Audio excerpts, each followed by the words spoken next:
አንድ ነገር ልንገርህ፣ እርምጃ ስትወስድ ወደ ስኬት የሚወስዱን ነገሮች ሁሉ በማያጠራጥር ሁኔታ አነሳሳቸው ማለት ነው። በዚህም ምክንያት በዙሪያ ያሉ ሰዎችን ሁሉ ፍላጎት እውነተኛ እንደሆነ እንዲያውቁ ታደርጋቸዋለህ። ሰዎች ነቅተው በትኩረት አንተን መከታተል ይጀምራሉ። ተመሳሳይ ግብ ያላቸው ሰዎች ከአንተ ጎን ይሰለፋሉ። ሌሎችን ከማድመጥና መጽሐፍ ከማንበብ ልትማራቸው የማትችላቸውን ነገሮች እርምጃ በመውሰድና ከልምምድህ ትማራለህ። በአንድ ወቅት ግራ ያጋባህ የነበረ ነገር አሁን እርምጃ ስትወስድ ግልጽ ይሆንልሃል። በአንድ ወቅት ከባድ የሆነብህ ነገር አንተ እርምጃ ስትወስድ ቀላል ይሆናል። የሚረዱህና የሚያበረታቱህን ሰዎች እርምጃ በመውሰድህ ብቻ ወደ ራስህ መሳብ ትጀምራለህ። እርምጃ መውሰድ ስትጀምር መልካም ነገሮችን ሁሉ ወደ አንተ አቅጣጫ መፍሰስ ይጀምራሉ። ስኬታማ ለመሆን ስኬታማ ሰዎች የሚሰሩትን መስራት አለብህ። ስኬታማ ሰዎች በሙሉ ደግሞ በጣም ድርጊት ተኮር ናቸው፣ ማለትም እርምጃ የሚወስዱ ናቸው። አንድ ጊዜ የምትፈልገውን ግብና ዓላማ እንዲሁም ራዕይህን ካወቅክና ከፈጠርክ በኋላ ግብን ካስቀመጥክ በኋላ በትንንሽ ደረጃዎች ከከፋፈልካቸውና ስኬትህን በአይነ ህሊና ካየህና ካረጋገጥክ በኋላ እንዲሁም በራስህና በምታልመው ነገር ላይ እምነት ካለ እርምጃ የመውሰጃው ጊዜ አሁን ነው። ይህንንም እንዴት እንደምታደርገው ከዚህ መጽሐፍ በስፋት እንዳስሳለን።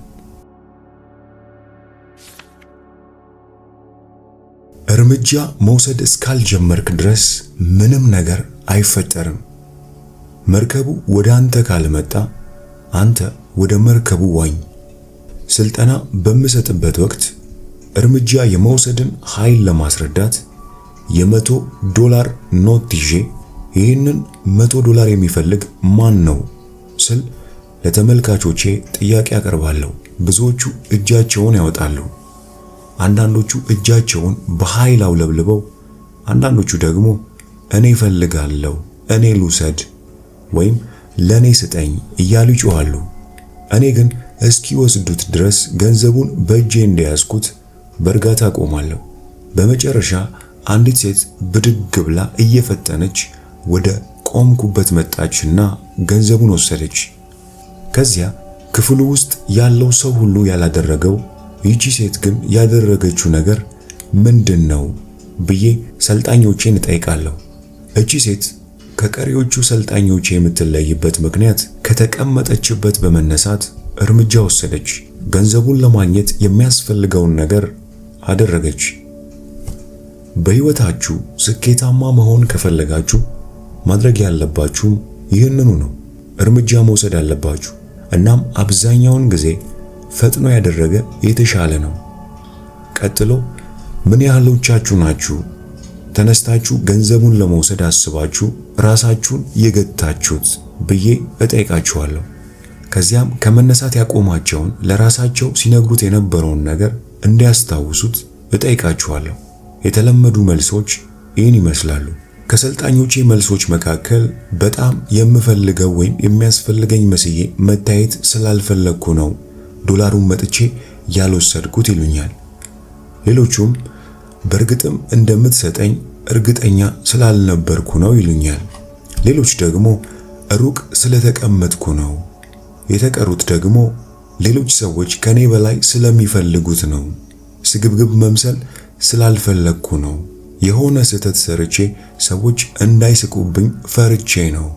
ተጨማሪ ትዕዛዝ እየጠበቅኩ ስለነበር ነው የሚሉና ተመሳሳይ መልሶች ነበሩ። ራሳቸውን ለማስቆም ያሏቸውን ነገሮች በሙሉ በቀረው ሕይወታቸው ራሳቸውን ለማስቆም የሚሏቸው ተመሳሳይ ነገሮች እንደሚሆኑ አሳየዋቸው። በሕይወት ውስጥ ያለው አንዱ እውነታ አንድን ነገር የምትሰራበት መንገድ ሁሉንም ነገር የምትሰራበት መንገድ ነው የሚል ነው። እዚህ ጠንቃቃ ከሆንክ ምናልባት እዚያም ጠንቃቃ ትሆናለህ። እዚህ ሞኝ ላለመምሰል ብለህ ራስህን ከያዝከው ምናልባትም የትም ቦታ ሞኝ ላለመምሰል ብለህ ራስህን ትይዘዋለህ። እነዚህን የሚይዙህን ነገሮች መለየትና ሰብረ መውጣት ይገባሃል። ራስህን ወደ ኋላ ማስቀረት ማቆምና ወርቁን ለማግኘት ወደፊት የማለት ጊዜ አሁን ነው።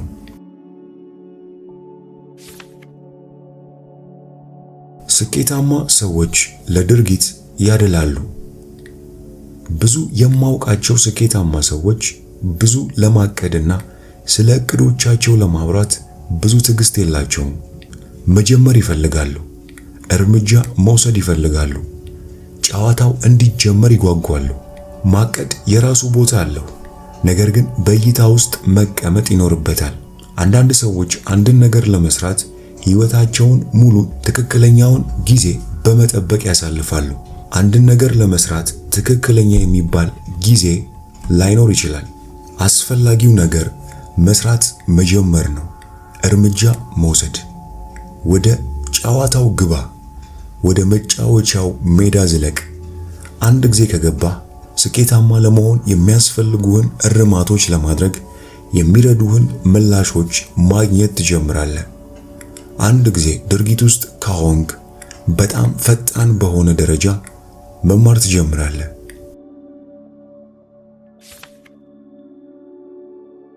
ተዘጋጅ፣ ተኩስ፣ አለም።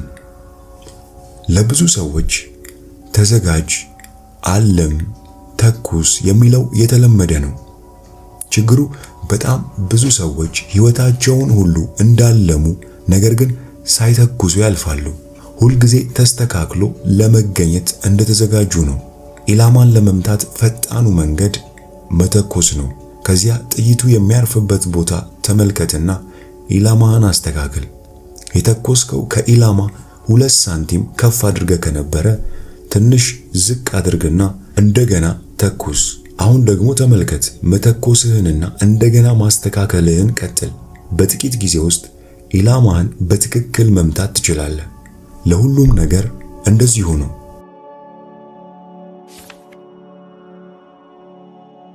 አሁኑኑ አድርገው።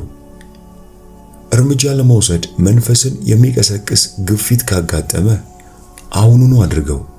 የማክዶናልድ ፈጣሪ ሬይ ክሮክ እንዳለው ለስኬት 3 ቁልፎች አሉ። ትክክለኛው ቦታ ላይ በትክክለኛው ሰዓት መገኘት፣ እዚያ መሆንህን ማወቅና እርምጃ መውሰድ። ይህንን ሐሳብ በዚህ ታሪክ እናጠናክረው።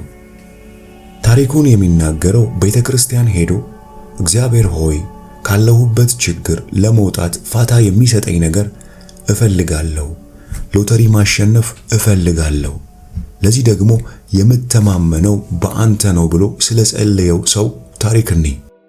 ነገር ግን ሎተሪውን ባለማሸነፉ ከሳምንት በኋላ ወደ ቤተክርስቲያን ተመልሶ ሄደና በድጋሚ እግዚአብሔር ሆይ ስለዚያ ሎተሪ ነው የምጠይቅህ፣ ለሚስቴ ጥሩ ባል ሆኛለሁ፣ መጠጣት አቁሜያለሁ፣ በእውነት ጥሩ ሰው ሆኛለሁ፣ ፋታ ላግኝ ባክህ፣ ሎተሪ ይድረሰኝ ብሎ ጸለየ።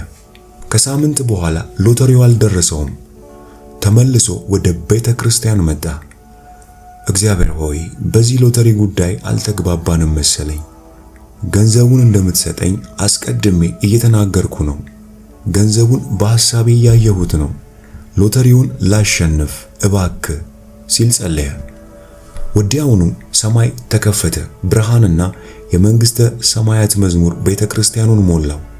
ወዲያውም አንድ ድምፅ እንዲህ አለ፣ ልጄ እባክህ አንተም ፋታ ስጠኝ፣ እስቲ መጀመሪያ ሎተሪ ግዛ።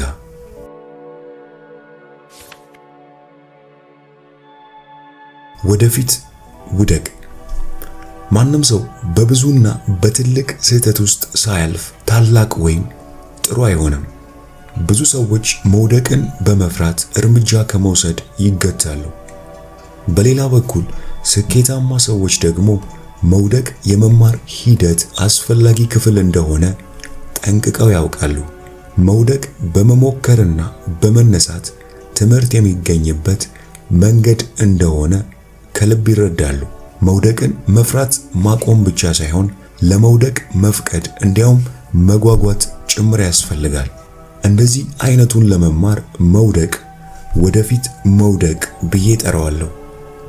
ዝም ብለህ ጀምር፣ ስህተት ስራ፣ አስተያየቶችን አድምጥ፣ ስህተትህን አርምና ግብ ላይ ለመድረስ ወደፊት ተንቀሳቀስ። እያንዳንዱ ልምምድ ለሚቀጥለው ጊዜ ልትተገብረው የምትችለውን ጠቃሚ መረጃ ይሰጣል። ትንሽ ልትማር አትችልም። ልትማር የምትችለው ብዙ ነው። ብዙ የማወቄ ምክንያት ብዙ ስህተቶቼን መስራቴ ነው። ከምወዳቸው ታሪኮች አንዱ በሕክምና ውስጥ በርካታ አስፈላጊ የሆኑ ጠቃሚ ግኝቶች ስላበረከተ ታዋቂ የምርምር ሳይንቲስት የሚወራውን ነው።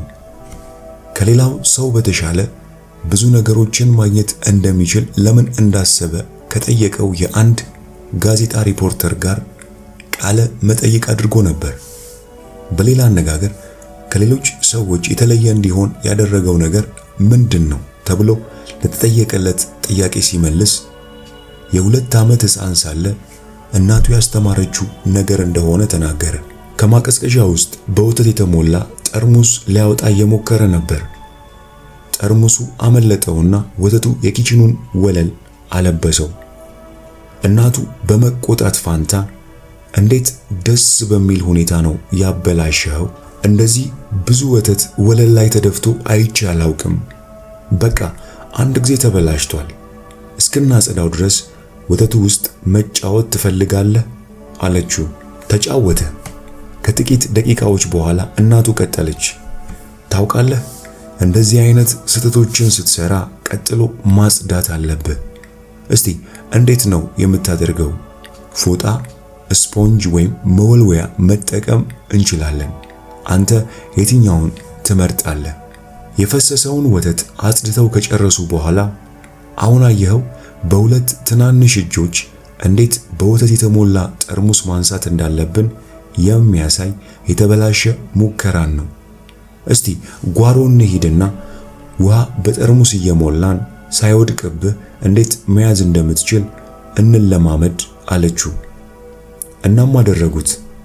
እንዴት ያለ አስደናቂ ትምህርት ነው! ሳይንቲስቱ እንደተናገረው በዚያች ቅጽበት ስህተት መፍራት እንደሌለበት አወቀ። እንዲያውም ስህተቶች አዲስ ነገር ለመማር የሚያስችሉ እድሎች መሆናቸውን ተረዳ። የሳይንስ ሙከራዎችም እኮ እንደዚያ ናቸው። የፈሰሰ የጠርሙስ ወተት ወደ ሕይወት ዘመን የመማር ልምድ፣ የሕይወት ዘመን ልምድ ደግሞ በዓለም ጠቃሚ የሕክምና ግኝቶች ወደ ማግኘትና የታወቀ ስኬታማ ሰው ወደ መሆን ይህን ዶክተር መራው።